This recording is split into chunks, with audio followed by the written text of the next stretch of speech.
So my paper is about theory of territorial rights that is grounded on Kantian's theory of permissive law in the doctrine of right, the Erlaubnisgesetz.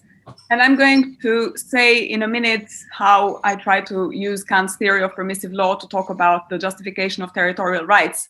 But let me start talking a little bit about territory in general. So territory is contested. It's contested usually both from the inside, when secessionist movements and autonomous groups threaten to disrupt the continuity of states' boundaries. And it's also contested from the outside when foreigners, for example, try to enter the country, or when other states and non-state actors raise claims to territory resources. And the question is that human beings are both socially and spatially situated, and the state's ability to exercise territorial rights usually is understood to protect individuals from external threats and to create opportunities for political participation, and of course also shapes the geographical space within which people can lead their lives on the basis of reliable institutional expectations. So the question that I'm trying to tackle in this paper is what exactly justifies states' territorial rights? Now, one way of thinking about this question is by interrogating the past. So you might think about people's historical entitlements to the land that they occupy, or you can think about the attachments that they have to each other or the institutions that they create jointly. But one arresting concern with that account is that it's very difficult to find a single state that can claim a clean historical title. It's very difficult to find a single group of people whose presence in a specific territory doesn't involve either arbitrary dynastic arrangements or acts of theft or usurpation of other lands or war among particular groups. So the past-oriented account is problematic for these various reasons. Another way that you might want to justify territorial rights is by thinking about the present. But suppose we can create a perfectly just state just by occupying other people's land. If we limit our attention just to the present performance of state institutions, we may not be able to see what's morally problematic about the way in which they come about. And so existing theories of territorial rights of states are caught between these two conflicting requirements. So either they give you past-oriented principles or they give you present-oriented principles. And one alternative way of going about this is to come up with a theory whose principles reflect some kind of sensitivity to the past, but that also keep in mind the necessity of ongoing obligations. And so that's what I try and do in this paper, and to do so by outlining what I call a permissive theory of territorial rights. So let me start with a very simple thought experiment to explain what is at stake in the permissive theory of territorial rights. So let me start with an example. Imagine there is a very conscientious environmentalist NGO whose members have decided that to reduce their carbon footprint, they should never fly. But suppose that at some point in the past, they are invited to explain their motives to a meeting in which a lot of environmentally relevant decisions regarding the reduction of travel by plane will be taken. And suppose further that at the time of this meeting, the only way for them to reach the location is to fly. So we can think about their actions by adopting what I will call and what Kant calls an Erlaubnisgesetz, a permissive principle. So this principle can explain to them how, when they took this decision to fly nevertheless, they suspended their own prohibition of flying for purposes of attending a meeting in which the reduction of plane travel would be taken. And so basically what the principle does is that it permits us to contingently suspend at T1 a principle to not fly if the action of flying contributes to establishing a state of affairs in which that principle of not flying will be promoted better. And so if, suppose that meeting succeeded in reducing plane travel and other ways of reaching the location become available, it would look like at T2, this principle, the permissive principle, ceases to apply. I just realized that I wrote this paper when traveling was still possible, and so it seemed like a kind of good thought experiment, but now it'll only be even more remote, so it doesn't help. Anyway, a permissive principle is therefore both conditional and provisional. It's conditional because it's invoked to reflect on an action that is otherwise incompatible with a particular principle, and I'm going to elaborate on what shape that particular principle takes in Kant's theory. But it's accepted subject to its contribution to a state of affairs through which the principle is promoted. And so, and it's also, that was the conditional part. And it's provisional because that state of affairs that permissive principles justify is not peremptory. In other words, it's only there for as long as the end in the light of which the permission was initially introduced is fully realized. So this is generally the sort of the shape of permissive principles. It's also the shape of permissive principles in Kant's theory of right, where a permissive law, Kant says, is, quote, necessitation to an act such that one cannot be necessitated to do it. And this is roughly what I had in mind when I was explaining this through the example of the environmentally conscious NGO and the prohibition of flying. And here too, in Kant's theory, I will spare you the sort of the details in the doctrine of right and the quote and so on, but it's important to insist that permissive principles justify in Kant's theory states of affairs that are incompatible with the idea of right only provisionally and conditionally. So they justify actions incompatible with the principle of right, subject to a commitment to bring about a state of affairs which realizes the ideal of equal freedom in Kant's case, and for as long as principles of right are not in place. So this is roughly, in the abstract, what permissive principles look like and what they look like in Kant's theory of right. Let me now say something about how I think they might be productively used to think about the question of states' territorial rights. So as we said at the beginning, territorial rights have been established during historical processes that are marked by political conflicts, by population displacements, by dynastic arrangements, inheritance, exchange, sale of people, transfer, and so on, all of which have led to a kind of arbitrary partition of boundaries. And so basically, the citizens' control of these territories reflects unilateral decisions that, from a Kantian point of view, can only be provisionally and conditionally justified. And so, according to the theory that I want to develop about states' territorial rights, starting with this Kantian account of permissive principles in the case of his theory of property, is that states, in my view, are only permitted to exercise territorial rights. And so their citizens' acquisition and exclusive control of these territories is provisional and conditional, subject to their contribution to the full realization of the principle of right. So this is roughly the case that I want to make in the paper. Let me start by saying, in general, how I understand the territorial state and what I mean when I talk about the territorial state. So the term territory in Latin derives from a combination of the words terra, land, with torium, which means belonging to. And so the word indicates the possession of a geographical unit by an agent, whether it's an individual or a family or a company or any other kind of artificial institution that is responsible for the use of the land and for its subsequent transformation.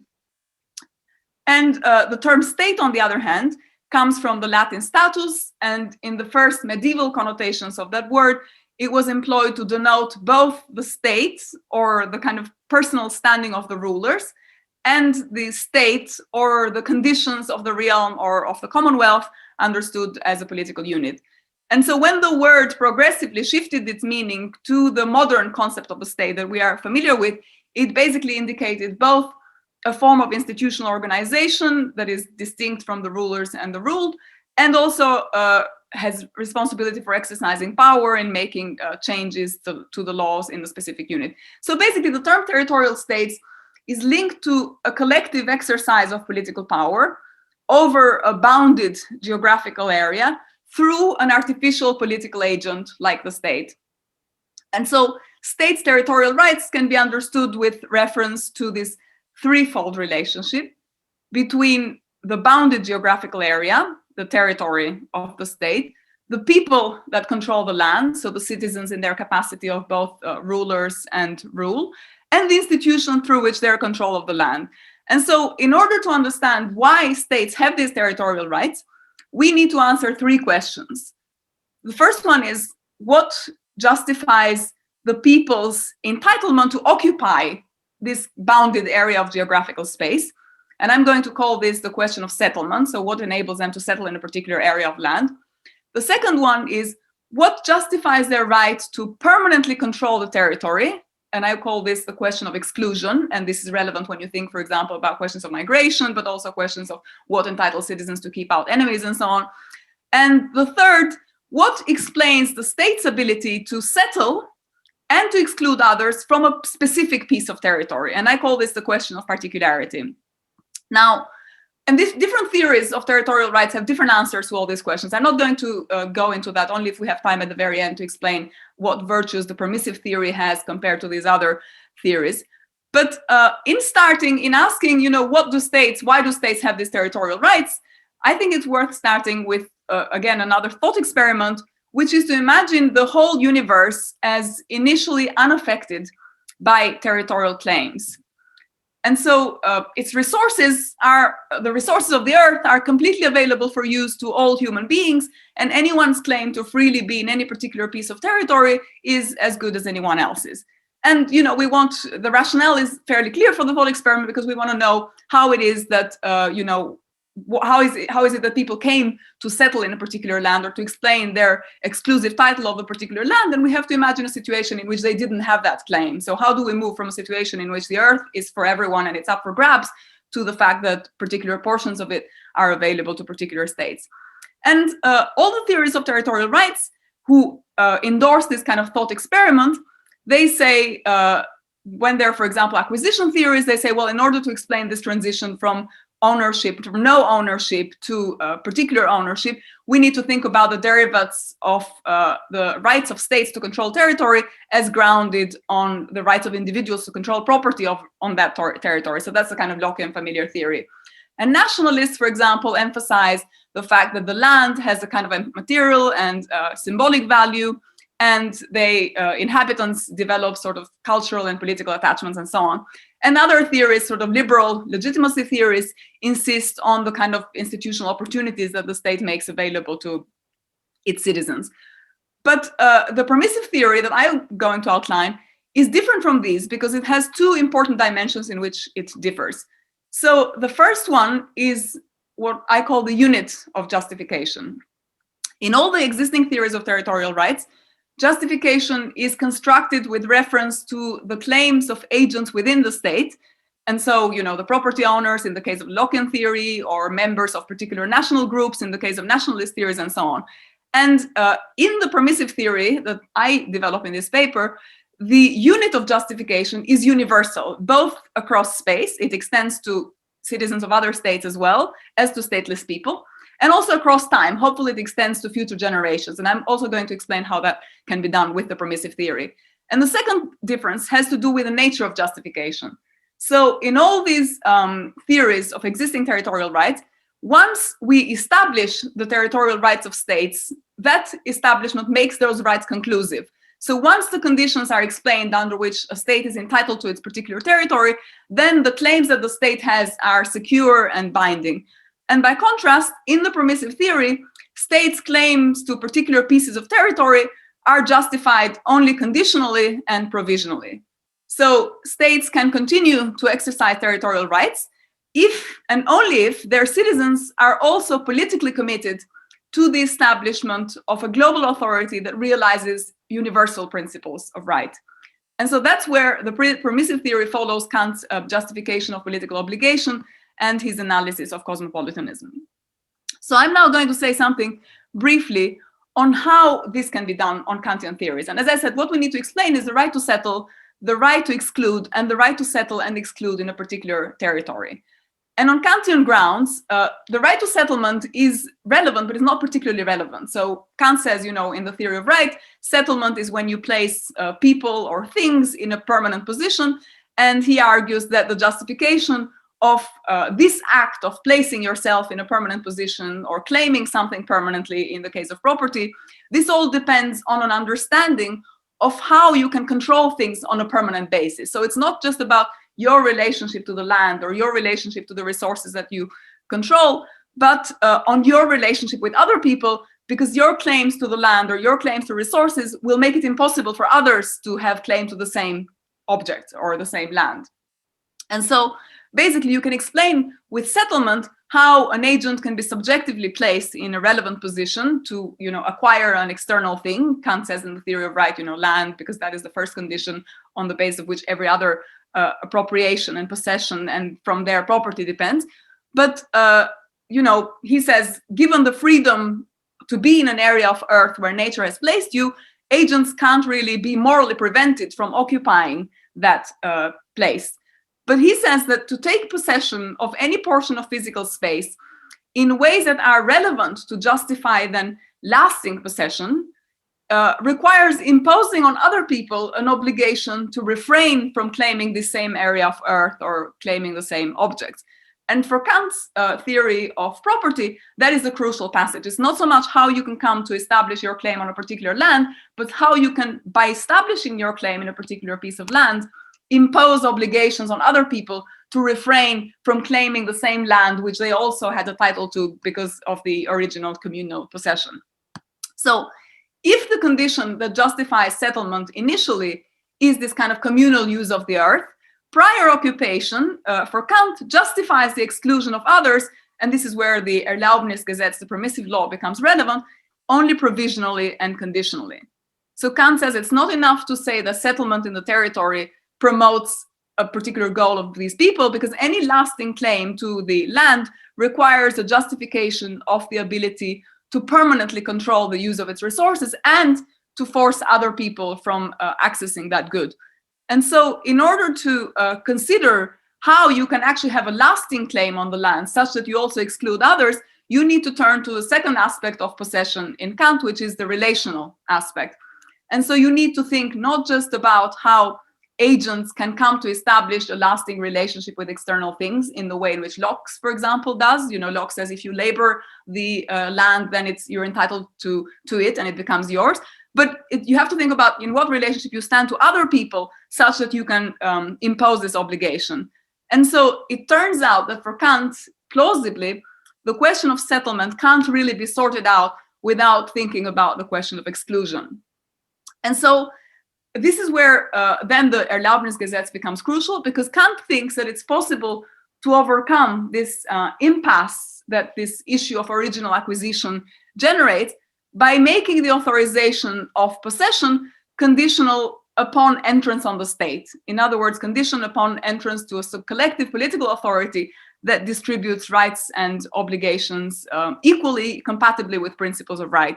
And I'm going to spare you, because I think people will be familiar with kind of Kant's theory of political obligation and his justification of the state, which is precisely this, which grounds and justifies property privately on the basis of the Erlaubnisgesetz. It says you can have claim to land conditionally and provisionally if in the act in which you acquire property, you also commit to subjecting to the universal political authority of the state.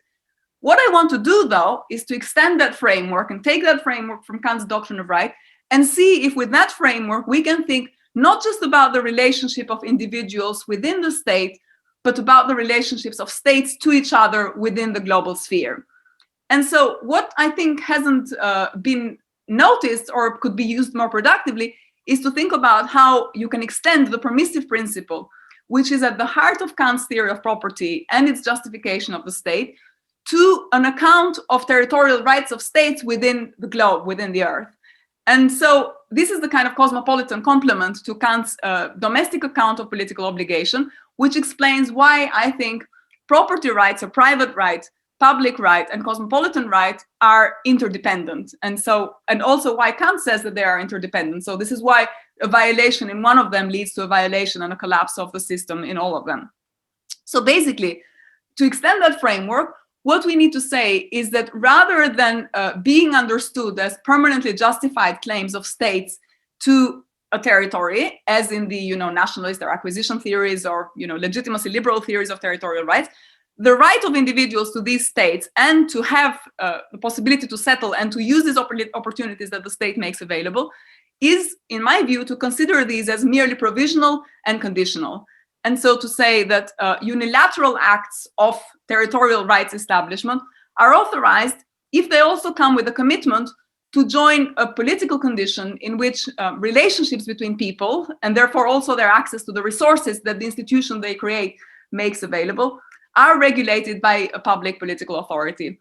And so in my view and in my theory, the only possible way to rightfully have something external as your own is if in the very act of acquiring external resources by unilateral means, we also accept the necessity of a collectively established political authority that rules in the name of all, but is not limited to the state in the way in which Kant thinks, but that can overcome this unilaterality of initial acquisition by committing us to a rightful political order, globally speaking.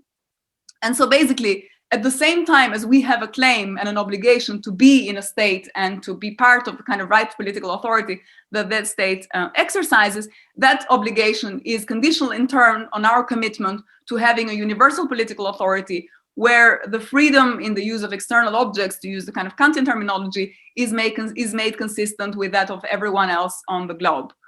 So I think this is sort of the heart of the political theory of territorial rights that one might infer from the Kantian Erlaubnisgesetz.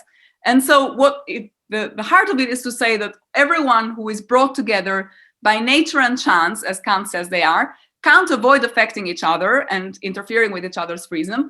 And under these circumstances, Kant also says joining a kind of political authority, however provisional and in some ways also primitive, is necessary, is obligatory.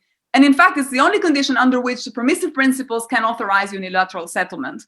And so Kant says that states enjoy these territorial rights because they impose a public system of laws which establishes rightful conditions of coexistence between all those people who nature and chance has placed next to each other. And membership in this political authority is something that citizens or members inherit through shared political participation in shared institution. But what is really crucial, and what I think is the twist that needs to be added to that theory, is that the relational logic of Kant's argument about unilateral acquisition and settlement and what entitles you to the right to exclude can't be limited to the relationship of individuals within the state, because since the Earth's surface, and Kant also says this, is not unlimited but closed, the reciprocal influence upon each other's freedom is just carried over from one level to the next. So just like individuals can't avoid affecting each other in the state of nature, states can't avoid interacting with each other in the global sphere. And this is also what explains the necessity of establishing relations of right between states and between citizens of different jurisdictions in a way that derives from the fact that they can't avoid affecting each other in the use of physical space. So let me just to conclude, explain how I think, so we just said, how does this justify the right to settle? We said we need, for a theory of territorial rights, we need to explain what justifies the right to settle, what justifies the right to exclude, and what justifies the right to settle and to exclude in a particular territorial area. And we said settlement is relatively easy because you do it with the Erlaubnisgesetz and with the commitment to join a political authority. Exclusion is a little bit trickier because it involves this understanding that we subject ourselves to a universal political authority in the case of the kind of cosmopolitan extension of the Kantian theory of property, which I'm proposing here. And then let me just say something quickly about how the permissive theory helps us explain helps us address the particular boundary problem. And so remember, we said at the beginning, what provisionally justifies individual settlement. We said that it's the permissive principle through which we can frame initial acquisition. And we also said that agents are provisionally permitted to take control of a given piece of land if they have been brought there by nature or by chance, and if they will the use of the land and enter in a political union ruling in the name of everyone. And so, but however, it's important to say that these agents were permitted to establish territorial rights on this piece of land is not to say that they can lay a conclusive claim to it.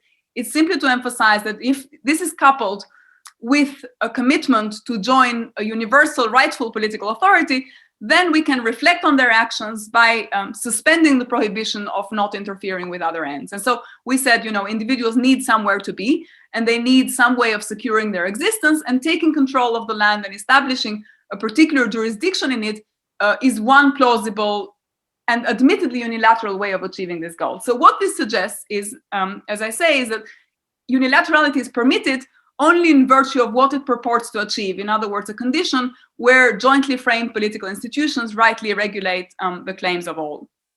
And states are the kinds of institutions where there is a first approximation to the idea of a universal union, but it's only a first approximation. It's not necessary. It's not it's not enough. It's not sufficient. So the case of individuals constituted in states shows us that there is a kind of similar unilaterality with regard to external acquisition as the unilaterality that we find when individuals establish a state, but that taking possession of a specific territory is the only way in which citizens can both exercise their rights and prevent the territory from being available to anyone else. And this can be justified if they are also committed to establishing this universal jurisdiction, this universal political authority that establishes and distributes rights and obligations for everyone. So this is basically the kind of the core of the Kantian theory.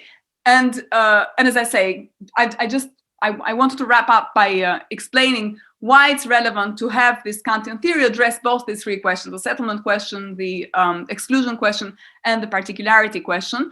The particularity question, as I try to highlight, is actually not quite resolved in the Kantian theory. It's more that Kant says, look, you can acknowledge that boundaries are arbitrary, that the territory is arbitrary in some ways, and that just there is no very good reason that you can give. And it also doesn't really matter if it's a good reason, because what matters is how you can exclude others and what justifies the fact that you can exclude others from this particular territory. But it helps us explain why, even though we can see and we understand that the acquisition of a particular territory is a result of historical and political contingencies that we can only really justify retroactively, this contingency doesn't then authorize us to modify the present partition of boundaries, or what it does is to compel us to invest political efforts in creating a kind of political association in which territorial claims are subject to global public arbitration.